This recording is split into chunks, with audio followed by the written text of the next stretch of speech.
La mota en el ojo. Limpia como la luz me vi mirando los caballos, crin suelta, cuello curvo, colas golpeando el verde, trasfondo de sicomoros, golpeaba el sol, reblanqueciendo los tejados, conteniendo caballos, nubes, hojas, firmes como raíces, más volando hacia la izquierda, cual mariñas claras, todos cuando la astilla oscureció mi ojo como una aguja. Yo veía un caos de formas en la lluvia cálida, caballos combos en el verde rápido, raros como unicornios o camellos, paciendo al borde de una foto antigua, bestias de oasis, de mejores tiempos, la mota requemándome, raspábame el párpado, alrededor de ella giraban espiras, astros, bestias y yo misma. Ni lágrimas, ni fluidos, ni alivios ópticos derrotaban. Aferróseme durante una semana. Llevo ahora un dolor incesante en vez de carne, ciego a futuros y pausados. Sueño que soy Edipo. Lo que quiero de nuevo es lo que era, antes de que la cama y el cuchillo, el alfiler y la pomada me situaran en este paréntesis, caballos volando en el viento, un tiempo y un espacio fuera de la mente. Amigas, amigos, ese era un poema de la gran Silvia Plath, nacida en un mes de octubre de 1932. Y con esta gran poeta y con una gran invitada a la que vamos a presentar después y con una gran alegría también, estamos nuevamente aquí en su programa Ruta de Letras, su programa literario de la radio digital Hoja de Ruta. Desaparecimos un tiempo por algunos motivos que les conté, pero ahora estamos nuevamente aquí y les recordamos que estamos aquí, pero que necesitamos de su apoyo para seguir estando, ¿no? Entonces ustedes verán que aquí en YouTube tenemos pues fijado un comentario, si es que no está ya aparecerá, en donde dice el aporte que ustedes nos pueden dar. Si ustedes quieren enviar un super chat, también es para sostener la radio. Si es que ustedes quieren, pues también enviar, qué sé yo, cualquier tipo de apoyo, aporte, también está bien, económico o de otro tipo. Y si ustedes tienen algún emprendimiento, negocio, pequeña editorial o lo que sea, que quieran promocionar, pues Hoja de Ruta tiene planes muy convenientes desde precios muy bajos, así que con eso pues nos apoyamos mutuamente, que de eso se trata en estos tiempos en donde la codicia y la solidaridad están en una gran batalla, pues tendríamos que empujar la solidaridad, y en donde los grandes medios de comunicación desinforman, los pequeños medios de comunicación informamos, ¿no? Bueno, nosotros informamos del aspecto literario, que también es importante. Hoy nos acompaña Lucía Cas, ese es su nombre de escritora. Ella es abogada por la Universidad Nacional de Mar del Plata.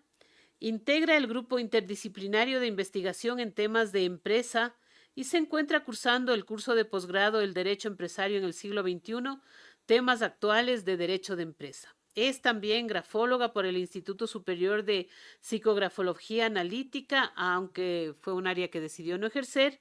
Fue coordinadora general y editora de la revista académica Plural en el año 2020 hasta marzo del 2023, un espacio donde alumnos y graduados publican sus producciones académicas.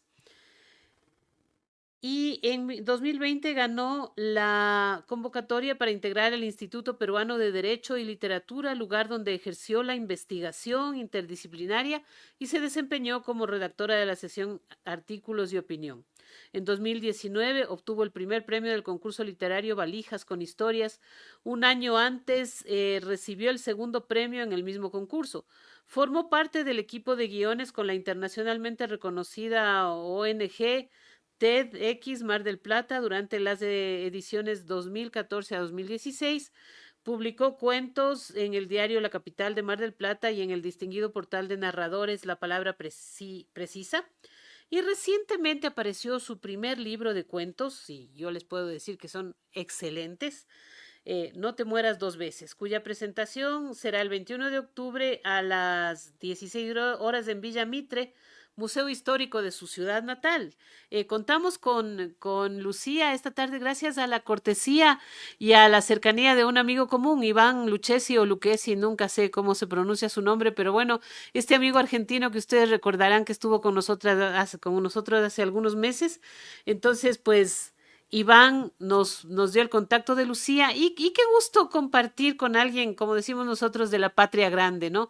Si bien nos centramos en la literatura ecuatoriana, es lindo tener una invitada de Argentina, país al que queremos mucho y por el que también estamos expectantes y esperando que sea lo mejor para nuestro país y para la Argentina. Un gusto, Lucía, bienvenida, qué gusto tenerte aquí. Hola, buenas tardes, Lucrecia. Bueno, el gusto es mío. Les agradezco esta convocatoria a la entrevista que me vas a hacer, no solo porque te respeto a vos, sino también a la audiencia, que sé que tenés una audiencia súper fiel, así que muy agradecida y muy honrada por esta invitación. Gracias, gracias, Lucía. Estaba viendo que tú estás muy relacionada con el mundo de las leyes, ¿no? Y recuerdo una época de mi vida aquí en el Ecuador, yo soy mucho mayor que tú, recuerdo una época en la cual los profesores de literatura, los escritores y un poco más de gente ligada a la literatura, pues también pasaba por la abogacía, ¿no? Em, pero antes de entrar en el tema de la abogacía y la literatura y todo, me gustaría un poquito preguntarte, ¿cómo llegaron las letras a tu vida? ¿Cuál es esa primera escena familiar que tienes, esa foto familiar en donde tú y la literatura se encuentran, se hacen amigas, te cuenta alguien el primer cuento, lees el primer libro? ¿Cómo fue que tú eh, quizá tuviste esa fascinación por la literatura o cómo llegaron las letras a tu vida? Bien, bueno, mi primera imagen es la escuela, sin lugar a dudas. Yo fui a un colegio durante toda mi vida escolar, Ujú. desde primero hasta que egresé en lo que era polimodal entonces, soy secundaria. Entonces, en esa escuela teníamos una biblioteca robusta, es decir, encontrábamos de todo, no solo libros de textos, que eran lo que íbamos a consumir, ¿no? Porque nosotros, bueno, estábamos en clase, sino también había textos literarios. Y yo recuerdo tenía una amiga que era muy lectora y su madre era la bibliotecaria. Entonces, nos pasábamos los recreos, muchos de los recreos, nos pasábamos en esa biblioteca. Si tuviera que pensar en una primera imagen, creo que es esa, sin lugar a dudas, la escuela, porque además pasaba mucho tiempo de mi vida en la escuela. Mi grupo de amigas, eh, mi grupo de amigas de toda la vida forma parte de esa escuela. Era toda una gran comunidad. Así que si tuviera que responder solo una primera imagen, creo que es esa, sin lugar a dudas. Después, bueno, uno va creciendo y va conociendo otro tipo de literatura, ¿no? Pero eso ya vino con la adolescencia o con la primera adultez. Qué interesante lo que nos cuentas, ¿no? Esa biblioteca escolar en la que muchas veces vamos a pasar un recreo, a estar con una amiga, con alguien. Qué bonito. Yo recuerdo también la biblioteca de mi colegio, ¿no? La biblioteca de mi colegio, en donde la bibliotecaria era una chica que se había graduado un año antes que yo. Entonces, en mi último año de colegio yo la iba a visitar y ahí pasábamos muy bien. Qué interesante es esto. ¿Y tú recuerdas de esas lecturas, de esas visitas a la biblioteca, de esos paseos por la biblioteca? ¿Qué libros quizás recuerdas que así que llegaron a tu vida eh, antes que otros o te marcaron o te impresionaron de alguna forma? En la biblioteca posiblemente libros de textos. Ahí Ya. yo no tenía un gran acceso a la literatura. Ujú. No porque eran recreos, entonces íbamos a buscar los datos que tal vez nos pedían en las clases y demás. No tengo recuerdos de literatura en esa biblioteca al menos, ¿no? Después, insisto, con los años sí fui conociendo, pero en la escuela mi recuerdo son libros de textos, Ya. sí. Que, mira, también tiene su encanto, ¿no? No sé si tenían allá en Argentina y tú eres, como te digo, mucho más joven que yo, pero aquí teníamos un libro de álgebra y de aritmética y de exactas, de matemáticas que se llamaba el álgebra, era la colección Baldor, ¿no?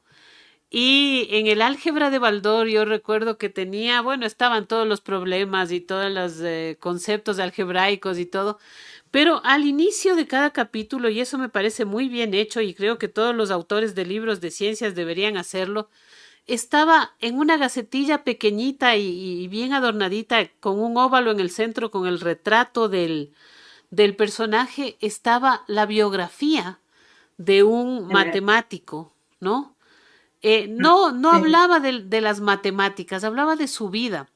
Y había, me acuerdo yo, un matemático, no me acuerdo el nombre, pero me acuerdo de un matemático que murió en un duelo.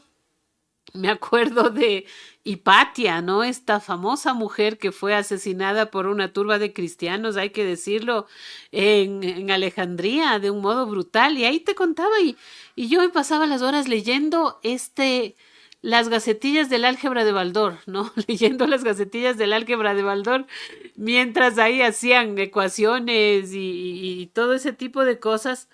Pero era muy, muy lindo esta cuestión, ¿no? Eso. Me haces recordar, me promovés el recuerdo, ¿no? Y Ujú. pienso que algo que llamaba la atención eran las ediciones, que hoy yo soy fanática de las lindas ediciones, de Ya, las ediciones claro. antiguas, ¿no? Aquellas de tapadura y demás. En ese entonces yo no tenía, digamos, ese tipo de ediciones, entonces, claro, las bibliotecas sí lo tenían y recuerdo, ¿no? Grandes exposiciones de tratados o de libros con ediciones que a mí siempre me llamaban la atención. Y bueno, eso no es casual que hoy me guste mucho todo lo que es el mundo editorial, ¿no? Ahora que me hace recordar eso. Claro, era lindo ese paseo por los libros y todo eso. Mira, tenemos algunas personas que ya están saludando, ¿no? Paula Pérez nos dice buenas tardes, Luke. Iván Luchesi, qué gusto, dice saludos desde Mar del Plata, amiga Lucrecia, y felicitaciones para la gran escritora Lucía Cas, orgullo de mi ciudad, qué gusto, Iván, que estés aquí, ¿no? Que estés aquí. Está también Luis Díaz, que dice, vamos, bueno, él dice, vamos hermano ecuatoriano a reincorporar la patria grande de Ecuador con la Revolución Ciudadana, etcétera. Nicole Hurtado Padilla dice saludos desde Cava, felicitaciones a mi amiga Lucía Cas por su hermoso libro. Y está también Rita Maldonado, dice, ay, qué lindo Rita, qué lindo. Dice, buenas tardes, qué bueno que regrese este interesante programa, qué bonito, qué bonito. Entonces, qué bueno tenerte aquí, Lucía, y qué bueno reabrir el programa de Hoja de Ruta con tu presencia. Les quiero decir a nuestros amigos que nos estén escuchando, les quiero decir que estamos sorteando digitalmente un libro. Estamos sorteando digitalmente un ejemplar o más, pueden ser, de Lucía, en ebook, ¿no? En libro digital.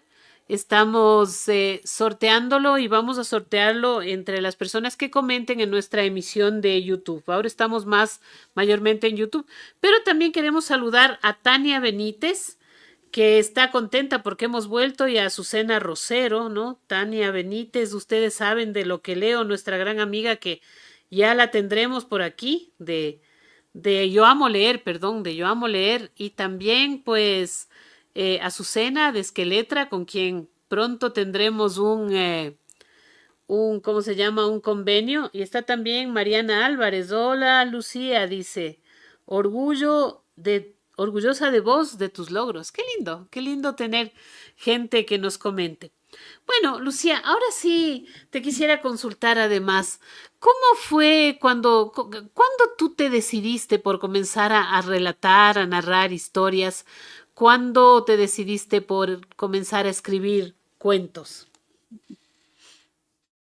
Siempre es una pregunta que me hago, ¿cuándo comenzó, ¿no? La Lucía que le gusta escribir o la Lucía que escribe. Y yo creo que empecé con las cartas a mis amigas. Ujú. Yo creo que empecé ahí. Porque algo que hacía yo, que era bastante característico, es que eran muy extensas, eso sí, y, y había una cuota de emocionalidad grande, ¿no? Entonces, si yo tuviera que pensar cómo empecé, creo que absolutamente informal, empecé escribiendo cartas a mi familia, a mis amigas, es decir, de una edad muy temprana. Ya, Luego, en la adolescencia, se me dio por escribir lo que yo consideraba que eran canciones. Tengo un hermano que es músico y amigos de él que son músicos también y tenían una banda. Entonces ellos tocaban y yo escribía las canciones de las letras, así que por ahí también viene un poco lo literario musical en este caso. Después, bueno, escribir cuentos creo que fue paralelamente a eso. De todas maneras, no empecé escribiendo cuentos. En algún momento eh, tuve una sospecha errónea de que yo podía escribir poesía. Lo intenté y no resultó. ya. Escribir poesía es para algunos pocos. No estoy en ese número, pero la experiencia estuvo muy buena. Eh, Creo que me di cuenta cuando estuve en un grupo literario donde había gente que efectivamente escribía poesía y lo hacía muy bien. Me viene a mi memoria un gran amigo, Raúl Alonso, que era el poeta de ese grupo, y cuando lo escuché a Raúl dije, bueno, definitivamente poesía no escribo, escribiré otra cosa, pero no será poesía. Y yo igual simultáneamente escribía narrativa, ¿no? Y creo que sí, que en ese momento era poesía y cuentos, pero me enfocaba mucho más a la narrativa, los Más cuentos. a la narrativa. Mira, a mí me llama la atención. Yo siempre he admirado una cosa, ¿no? Yo soy muy, muy afecta a la música argentina, a la música tradicional argentina y al tango. Y aquí en el Ecuador somos afectos a ese tipo de música. Eh, y bueno, siempre a mí me ha llamado la atención una cosa, ahora que mencionas las letras. Todos los letristas argentinos que yo he escuchado, todas las canciones argentinas, salvo una que otra excepción, tienen un nivel poético muy alto, ¿no? Un nivel poético por encima por ejemplo, y no quiero con esto desmerecer a nadie, ¿no? Pero por encima de las mismas letras hechas aquí de canciones ecuatorianas, de canciones peruanas o de canciones incluso mexicanas o a veces hasta españolas, hay un vuelo poético en las letras argentinas que a mí siempre me ha llamado la atención, porque al mismo tiempo que es un vuelo poético, así una calidad poética elevada, también hay como una sencillez, es decir, no es difícil entender, pero es muy lindo escucharlas, ¿no? Estoy pensando, por ejemplo, en samba, en las zambas de Atahualpa Yupanqui, ¿no? En las canciones de él, en La Ñera, o en Perfume de Carnaval de Peteco Carvajal, así, ese tipo de canciones que la gente cuando las oye dice, qué linda letra, o sea, qué poesía, ¿no? Y por un lado me llama la atención que tú te hayas iniciado con las letras de canciones, haciendo letras para la banda de tu hermano, pero luego, Lo intentaba. a renglón seguido, tú me dices que le sacaste el cuerpo un poquito a la poesía. ¿Qué es lo que encontraste así de difícil o no sé si de difícil, o qué encontraste en la poesía con lo que tú no te sentías que encajabas? Bueno, a mí me gusta mucho pensar siempre la técnica en cada cosa que hago, ¿no? Ujú. Y la poesía tiene y reviste de cierta técnica. Cuando descubrí que eso existía, dije, bueno, yo por acá no quiero ir. Y eso tal vez es paradójico, porque, insisto, acabo de decir que me gusta. Bueno, pero no tal vez en ese ámbito. Prefiero encontrar lo técnico en la narrativa, por ejemplo, que lo busco constantemente. Yo mientras leo siempre estoy pensando cuál es el recurso que estoy utilizando ahí y si Ya, estoy utilizando el recurso literario. Eh, ya. en la Es, poesía me pasó que quería más expresarme libremente y no estar sujeta a esas cuestiones, a esos tecnicismos, ¿no? Entonces asumí que no escribía poesía, que escribía alguna otra cosa. ¿no? Ya. Sin ser narrativa incluso, sin ser narrativa. Y después, por otro lado, escribía narrativa y ahí sí ya me adecuaba, ¿no? A ciertas normas, a ciertas reglas que me gusta seguir, que considero que es necesario también tener cierto orden, ¿no? Como para, por lo menos, eh, estar cercano a estar haciendo literatura, ¿no? Ya, qué interesante, qué interesante. Mira, porque sí, la poesía es mucha técnica, ¿no? Tiene bastante técnica. Pero a mí me parece que la narrativa te presenta la oportunidad de jugar con muchas cosas, con muchos elementos, esos juegos polifónicos de voces, esas cuestiones de juegos de tiempo y espacio, las vueltas de tuerca, los factores sorpresa y todo eso es como más lúdico, aunque la poesía puede tener su lado lúdico también, no sé, ¿qué te parece a ti? Sin duda, también uno puede no escribir todo y está bien, ¿no? Digamos, porque alguien que escribe debiera necesariamente escribir todos los géneros. No hay Claro. un porqué tampoco, hay necesidad para que eso sea así. En mi caso me encanta leerla, sin lugar a dudas, me encanta mucho leer poesía, me gusta mucho leer poesía. Pero entiendo que cuando me lanzo, digamos, a esa aventura de pretender escribir poesía, lo hago desde un lugar meramente amateur, meramente amateur. Y sí, Ya. para disfrutarla en definitiva. Pero cuando escribo narrativa, sin perjuicio de que puede resultar amateur todavía, no lo hago con tanto disfrute. Estoy más pendiente a otras cuestiones. Sin embargo, siento una libertad enorme que en otros géneros no me pasa. Qué interesante. A mí lo que me pasa con la poesía, que a veces sí cometo, digo yo, no hago, no escribo, sino cometo poesía.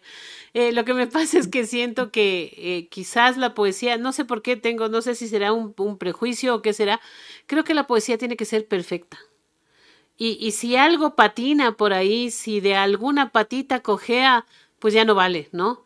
Ese perfeccionismo me llevó mucho tiempo igual a no escribir poesía, a decir no, o si escribo no enseño, pero luego es como que ya me relajé un poco y a veces también escribo o produzco algo de poesía. Bueno, mi querida Lucía, no sé si quisieras leernos un fragmento de tu libro o de algún otro cuento de otro libro. Este es tu primer libro, ¿no? Un fragmento de No te mueras dos veces de cualquiera de los cuentos para que nuestras amigas y nuestros amigos se animen a comentar, sobre todo los amigos y amigas que están aquí en Ecuador, se animen a comentar en YouTube y para que también pues les dé ganitas de acercarse al libro y saber cómo se puede hacer para acceder a él. Perfecto. Sí, estuve pensando qué cuento podía leer. Entiendo que son largos, por lo tanto voy a hacer un fragmento, voy a leer un fragmento del primer cuento, que se llama Invasión. Ujú.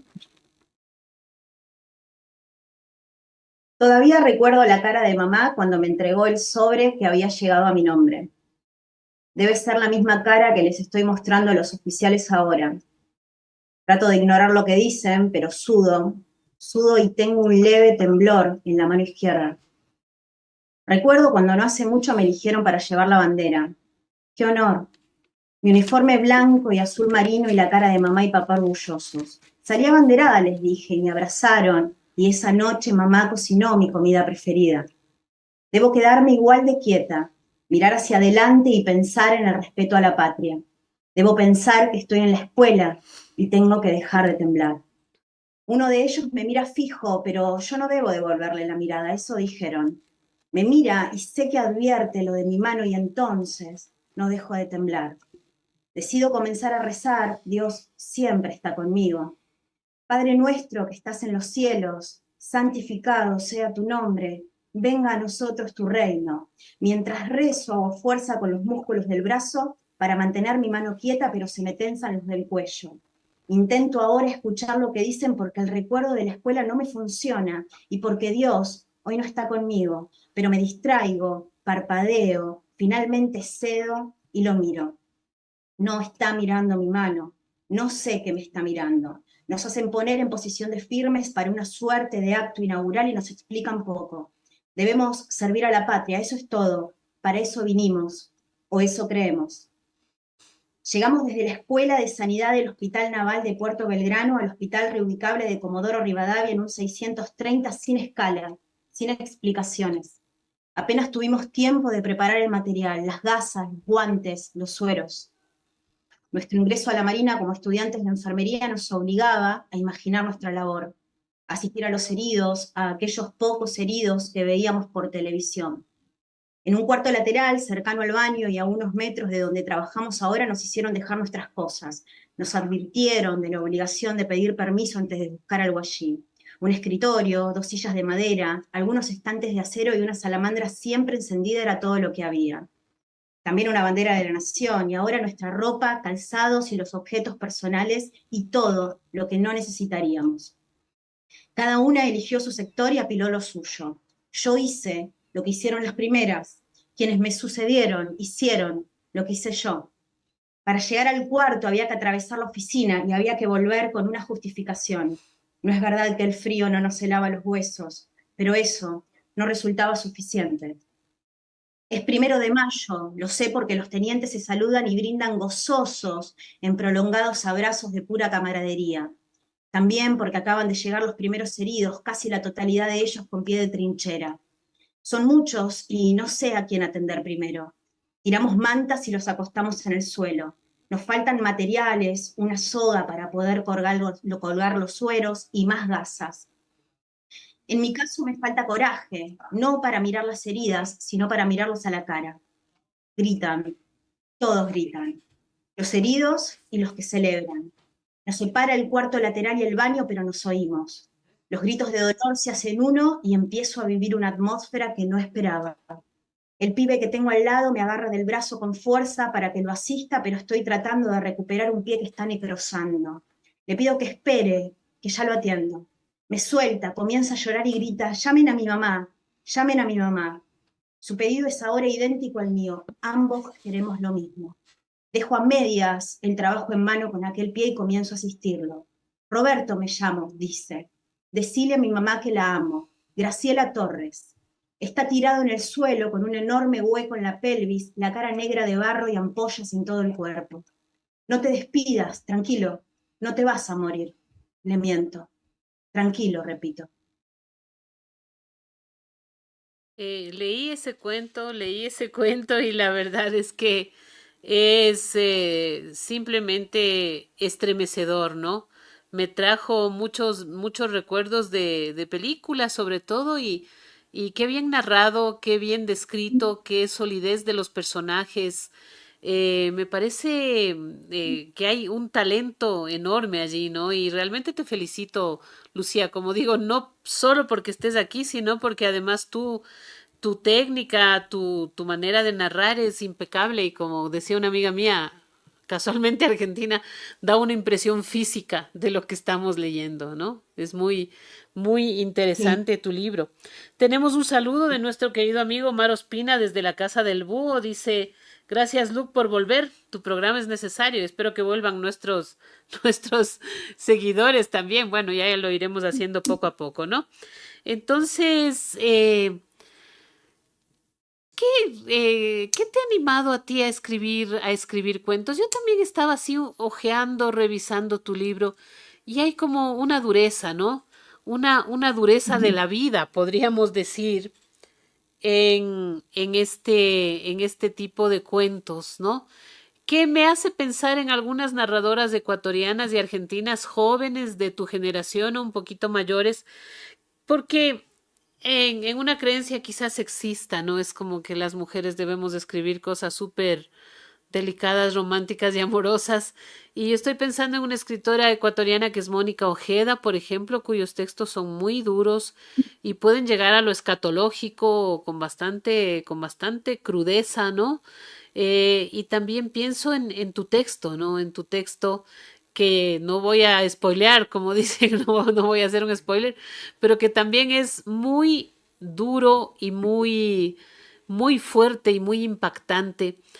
Em, a veces la gente te dice, no, ¿para qué vamos a leer de muerte, de dolor, si ya bastante trae la vida? No, yo no estoy de acuerdo con eso, pero si alguien te dijera eso, ¿tú qué le dirías? Es una pregunta que nunca me hice. Si alguien me dijera, ¿por qué no leer sobre el dolor? Y yo le diría, creo que le nombraría un par de autores para que lea que no escriben sobre el dolor. Porque ¿por qué leer algo que uno no quiere? Ujú, Sin lugar a dudas, me parece que cada uno debe elegir la literatura o al revés, o la literatura lo elige a uno, quién sabe, ¿no? claro. Pero sin lugar a dudas, alguien que no esté, que no quiera atreverse a textos que lo incomoden, que lo conmuevan, que lo interpelen, tiene que ir a buscar otros textos y hay que dejarlos ir a buscar esos otros textos. Yo lo que puedo hablar es de los míos, de lo que yo propongo con los míos, y es un poco lo que dije anteriormente, ¿no? Eh, yo digo que hago literatura de la incomodidad. Si es que Ujú. hago literatura, después podemos conversar eso, ¿no? Ya. Pero en el caso de que lo hiciera, me parece que sí, son textos que al leerlo difícilmente te quedes pensando lo mismo que pensabas antes, o muchos comentarios que me llegan de amigos que van leyendo cuento a cuento, me dicen, la verdad me dejas pensando, me dejas reflexionando, algunos se sorprenden.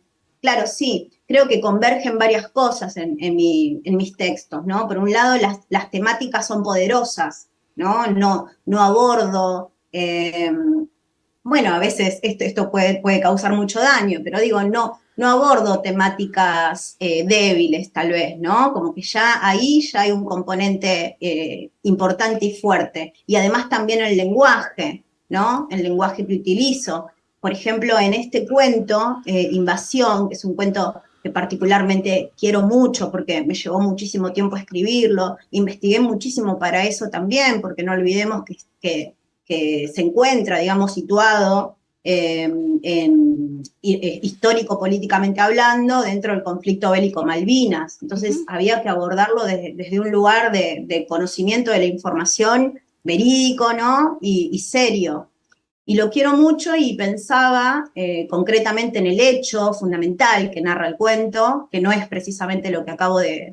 fragmento que acabo de leer, y me cuestionaba yo, ¿no? Bueno, ¿con qué lenguaje voy a utilizar?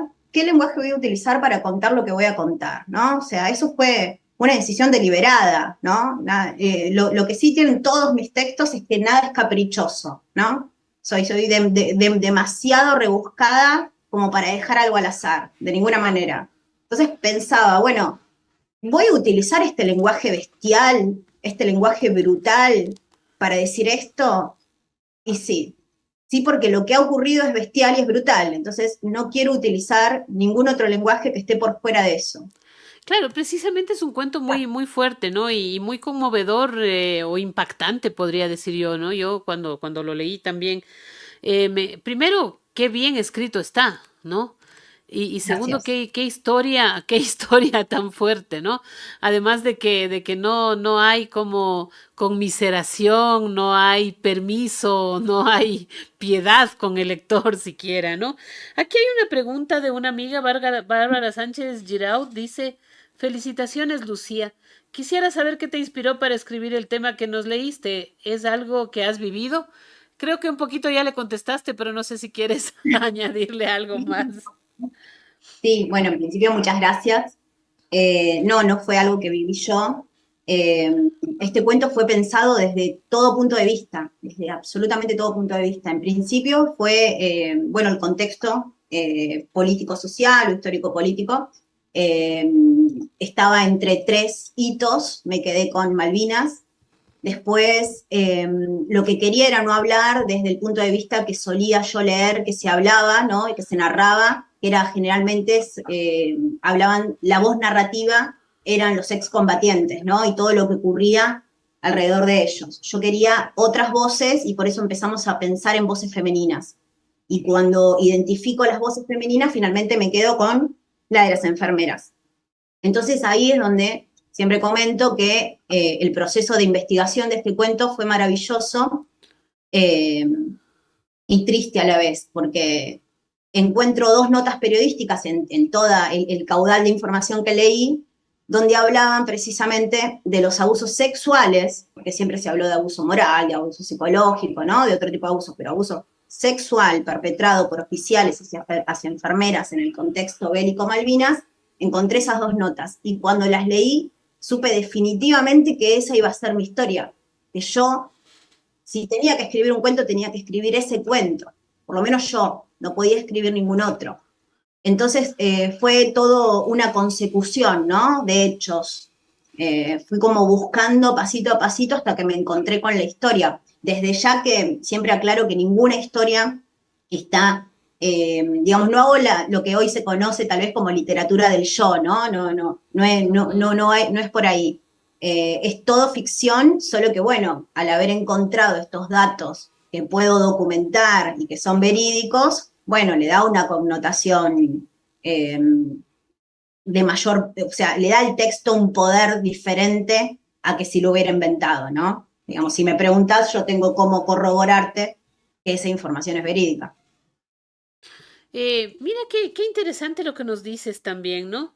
Porque precisamente esa cuestión de ir a hurgar un poco, yo sostengo que mientras, o como dicen por ahí, mientras la historia cuenta lo que pasó una vez, y casi siempre la escriben los que están en el poder o los que ganan, la literatura cuenta lo que pasa siempre, dicen, ¿no? Y más que lo que pasa siempre, lo que a la historia de los ganadores no le interesa contar, ¿no? Yo sé que Argentina no Muy ganó la ariana, guerra de ¿verdad? las Malvinas, pero de alguna forma, pues en el mundo gana este poder que nos tiene a todos sujetos y que es capaz de cualquier cosa. Y hay un montón de historias de abusos y de historias de cosas, podríamos decir, horribles o complicadas, que se quedan calladas y entonces yo creo que ahí podría estar la labor de los escritores y las escritoras de narrativas, ¿no? A través de ficciones y evidenciar esos sucesos, esos acontecimientos que no fueron ficciones en su momento y que tienen Claro. en muchos casos nombres y apellidos. No sé qué opinas. Bueno, yo considero que todo aquel que escribe y que se toma ese oficio o esa labor o esa profesión, según como cada uno se considere, es ante todo un investigador. O sea, si lo toma con seriedad es un Ujú. investigador. No puede estar contando una historia que desconoce. O sea, en realidad sí puede estar contando una historia que desconoce. Considero yo que no debería, ¿no? Al Claro, menos considerar escritor.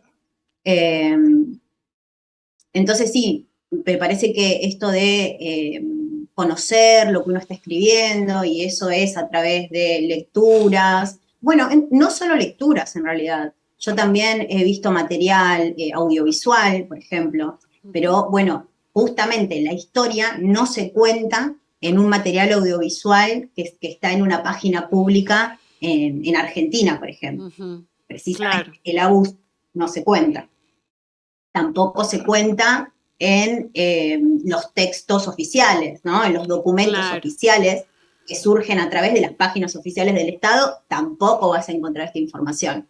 Esta información se encuentra cuando un dato te lleva a otro dato y otro dato te lleva a otro dato y de repente, bueno, el hallazgo, ¿no? Que para mí estas dos notas periodísticas son el hallazgo, forman parte de un documento en mi PC, digamos, las guardo con recelo porque sé que es la forma de... En realidad yo no tengo que justificar nada, ¿no? Pero en tal caso es la forma de hacerlo.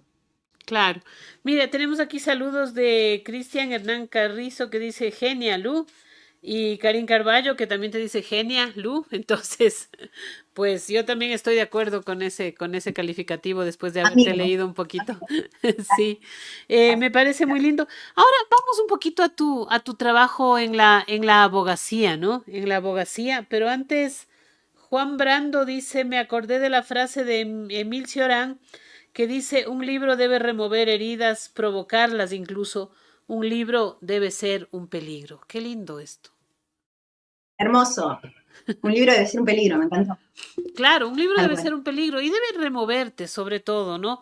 Quizás, sí, bueno, todo es legítimo como decimos, para un gusto, un color, ¿no? Pero si un libro te remueve, te saca, te saca de tu cuadradito, de tu burbuja y te muestra el mundo que no se atreve a contar el cine comercial, cierto tipo de literatura o los mismos noticieros que cargan las tintas en donde les conviene, pero no en lo realmente importante. Entonces yo creo que un libro debe hacer eso y particularmente los poquitos cuentos que leí de tu libro hicieron eso para mí, me removieron, ¿no?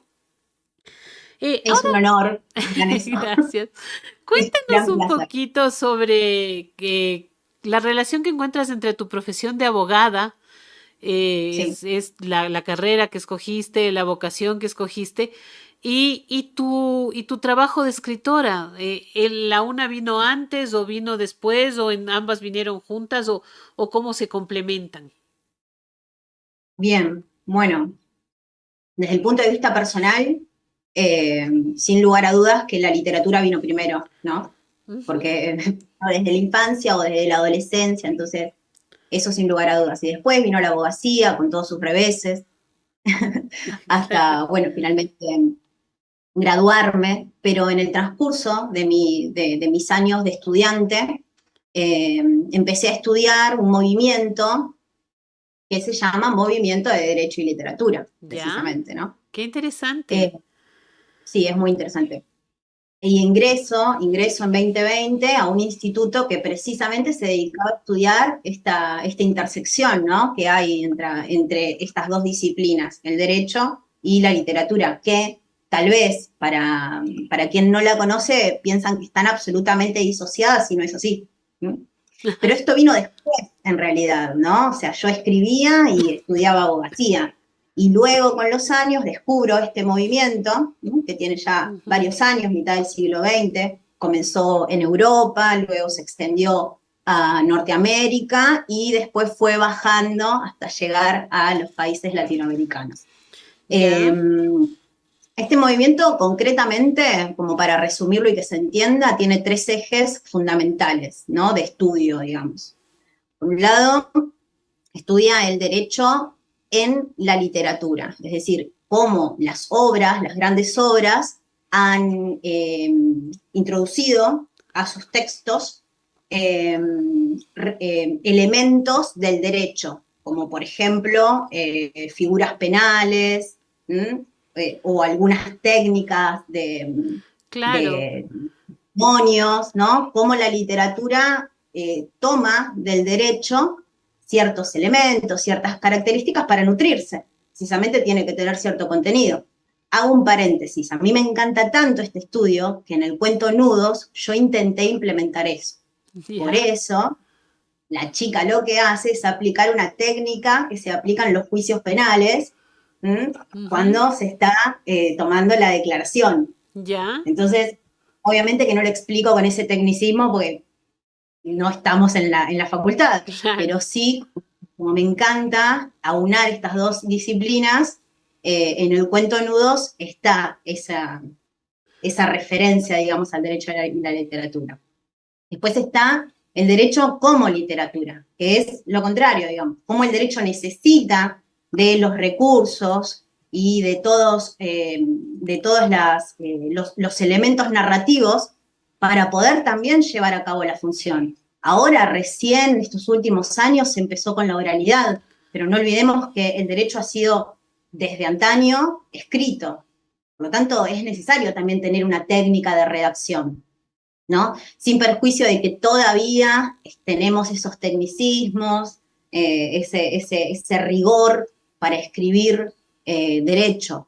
Pero la idea es que el derecho tome lo que la literatura, en lo Le técnico de la ofrece. literatura, le puede aportar.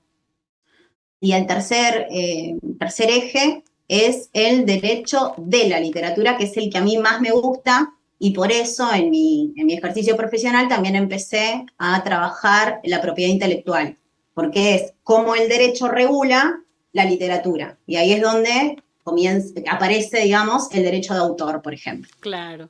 ¿No? Entonces, Mira, yo estaba pensando en dos obras que se me vinieron a la mente, ¿no? Así, que son muy clásicas y muy conocidas y muy estudiadas.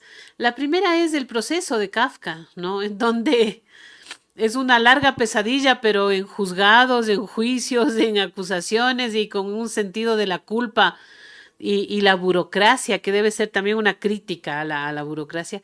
Y la otra es Crimen y Castigo, ¿no? En donde se llega a a develar una situación a través también de la investigación, que no es precisamente el derecho, pero precisamente hay una relación entre el crimen y el castigo, precisamente, ¿no? Aunque descubres en Bueno, el cuento que el castigo es la culpa, es el castigo más grande, ¿no? bien, está bueno esto que decís. Vos decís, no es precisamente el derecho. Bueno, precisamente el derecho y la literatura no estudia al derecho como norma legal, ¿no? Ujú, En realidad lo estudia en sentido amplio.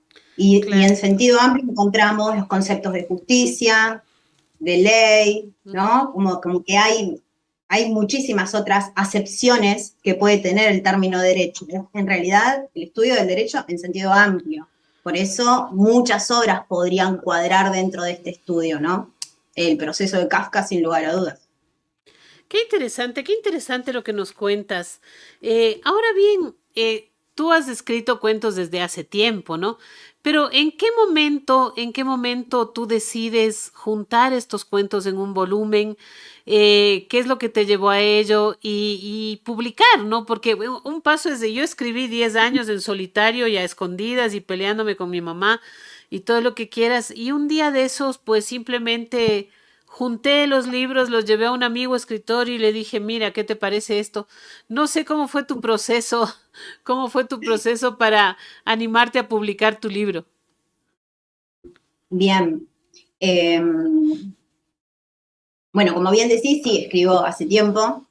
Muchos de los cuentos ya estaban escritos y otros fueron escritos durante el proceso que comienza hace un año atrás. O sea, comienza la idea del libro como posibilidad de que se haga realidad, digamos, ¿no? Porque los cuentos, algunos de ellos ya existían. Eh, Me encuentro en un momento donde quería precisamente dedicarle un poco más de tiempo a mis cuentos, a mi literatura, a mis textos, y empiezo a buscar talleres literarios. Yo lo que no quería era multitud, yo ya había ido a talleres literarios donde había estado con otras personas y bueno, alguien te cuenta su cuento, te lee su cuento y vos le das una devolución y después, bueno, eso ya lo había vivido, Ujú. ya no quería eso. Yo quería que mis cuentos sean los protagonistas, poder pulirlos, poder pensar en ellos, trabajar arduamente en ese texto. Para eso necesitaba un mano a mano. Y así es que llego a Evangelina Aguilera, que bien conoces, Eva Aguilera, Mar del Plata, nuestra profe Ujú. con Iván. Eh, y Eva, la verdad es que fue el espacio que yo necesitaba, ¿no? Me brindó, como digo siempre, los dos elementos que para mí eran fundamentales. Por un lado, pericia, porque Eva es una gran docente, es, además de poeta, profesora Y de escribe el literatura. prefacio de tu libro también. Sí, sí, sí, sí. Sí. Y además sensibilidad, porque no olvidemos que alguien que emprende un proyecto de estas características siempre se va a encontrar con muchas sombras, ¿no? Parece que escribir, todo el mundo, o no sé si todo el mundo, no me gusta generalizar, digo, un gran número de personas puede llegar a sospechar tal vez que es un ejercicio de disfrute absoluto. La verdad es que en mi caso no lo fue. Ujú. En muchísimas ocasiones me he encontrado frustradísima, pensando que aquella idea que tenía en la cabeza luego no era la que yo plasmaba en el papel, o en la computadora en tal caso. Entonces, todo ese proceso que yo sabía que me iba a llevar a remover tal vez muchísimas cosas, era necesario tener enfrente a una persona lo suficientemente empática como para que pudiera comprenderlo. Así que cuando llego a ella, le digo, mirá, tengo tantos cuentos o tengo tal cantidad de cuentos. Mi idea es pensar en un libro y fue nombrar la palabra libro para que Eva ponga ese elemento en el medio y Ujú. comencemos a trabajar para un libro. Es decir, era cada cuento, pero siempre había un objetivo. Es decir, desde el momento uno, yo supe que estaba trabajando para constituir mi libro. Ahora, era algo que no decía demasiado. Yo hablaba de proyecto, bueno, sí, estoy corrigiendo mis textos, sabía cuál era el objetivo, pero prefería llevarlo con absoluta cautela. Creo que una parte de mí tal vez ni siquiera lo creía. Y de hecho yo lo creí cuando llegaron, hace poquito, hace 3 semanas. Qué bonito, qué interesante. Bueno, mira, tenemos saludo de Ine Ma, que también está aquí. Dice gracias por estar nuevamente. Gracias, Ine, por estar tú también nuevamente aquí. Ignacio Sorrosúa dice excelente entrevista. Lu, sos muy talentosa. Desaparecí y reaparece. Bueno, querida Lucía, nos quedaríamos, como siempre digo, nos quedaríamos aquí quién sabe cuántas horas más, porque es muy lindo conversar contigo y realmente he disfrutado de este programa. Y pues es tan interesante escucharte. Voy a mandar cuentos digitales a las personas de Ecuador que han comentado tu cuento, que han comentado la entrevista para que te conozcan, ¿no?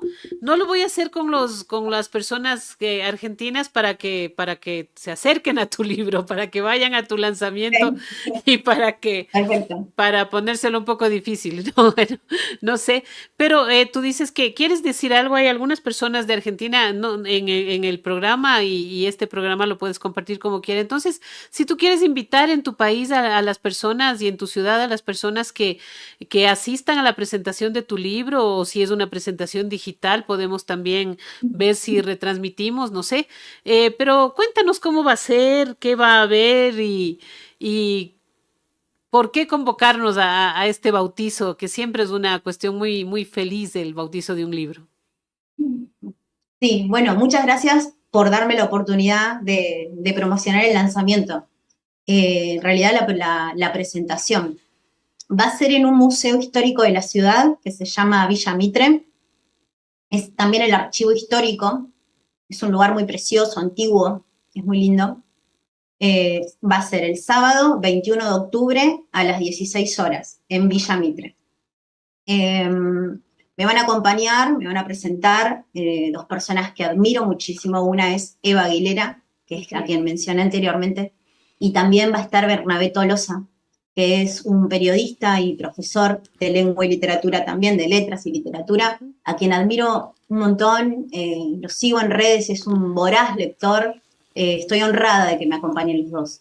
Así que la idea es contar, bueno, un poco sobre el proceso del libro, tal vez leer algo.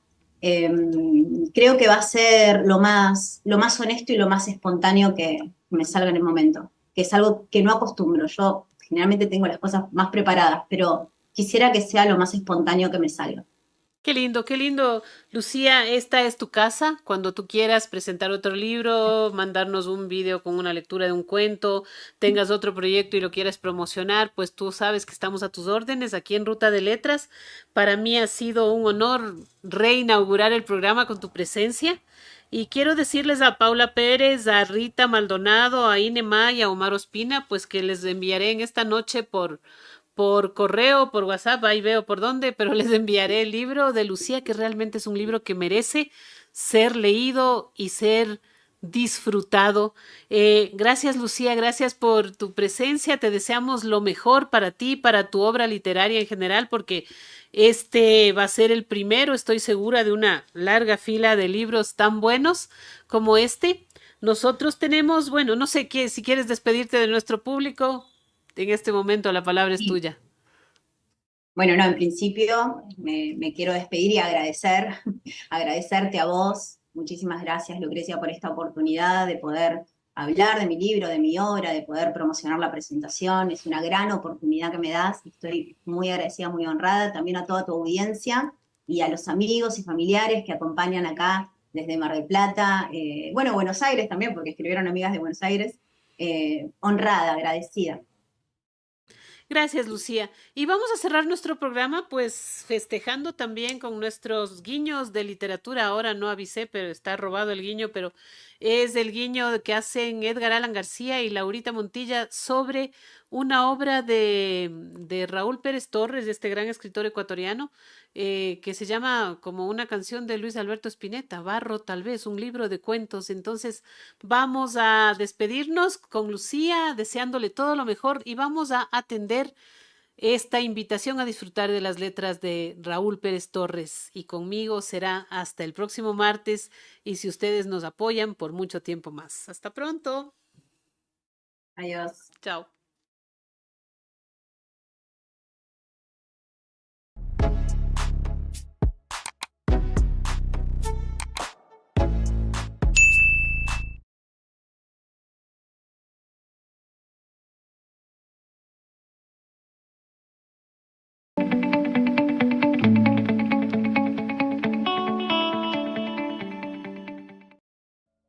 Esta obra del reconocido escritor Raúl Pérez Torres se compone de 4 cuentos y una novela corta o cuento largo que le da título al libro, Barro tal vez.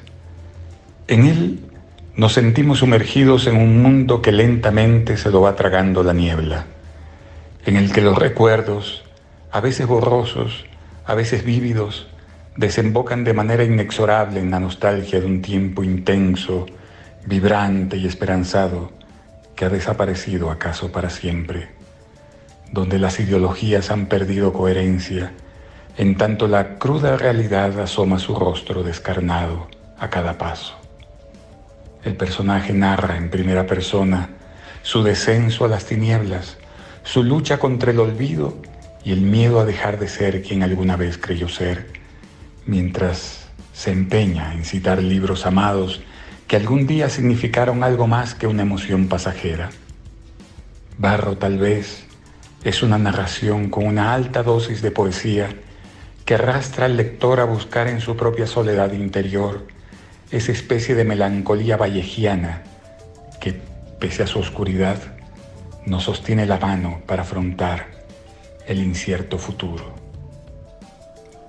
El recuerdo parece ser el último fantasma que se opone al olvido. Pero no es así. El recuerdo es la máscara del olvido, la ficción del tiempo. En esta comunidad de enmascarados, obligatoriamente todo es pasado. Ahora todo es pasado.